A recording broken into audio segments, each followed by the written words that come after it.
tao ba Jesus?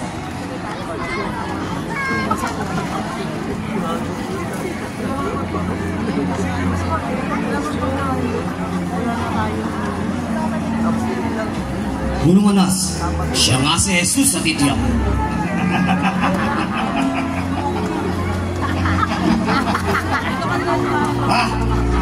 Tapos na!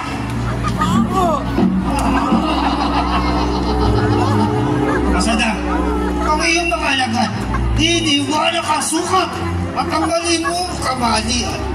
Kung kaya ka nagkakaganyan, ang iyong mga akal ay pamakapalayuan at kaming lahat ay iyong nilalapastakan!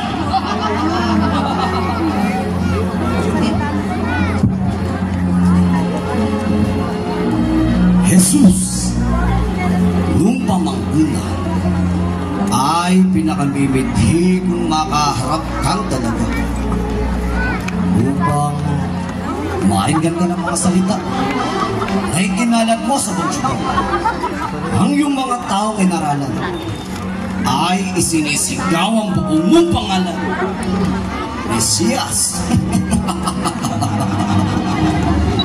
Mesiyas ka raw nilang hinintay. Ngayon, iyong patotohanan lahat mong kasinungalingan kung anak ng Diyos na tunay. Kailan nangaral ako ng mga pawa na hindi totoo. Hayag ang saysay ko sa mga sinagoga at templo. Doon ako nagsasaysay ng bawang katotohanan sa madlang tao sa bayan. Sila ang tanungin mo at huwag ako. Sila ang saksi kung bagat mali ako sa lahat ng aral ko sa tao. Ola tao, hindi mo ba ka nababatid? Ang tanan sa iyo'y nagsisiusik. Yang walang sawa mong bibig, pag hindi ka napalakit, magsabi ng di matuwid. At sino ka bang pantas? Napalalo ka mag-usap.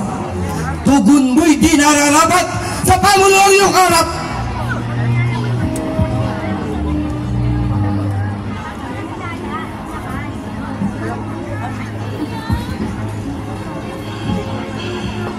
Kung ako'y nagsalita ng masama,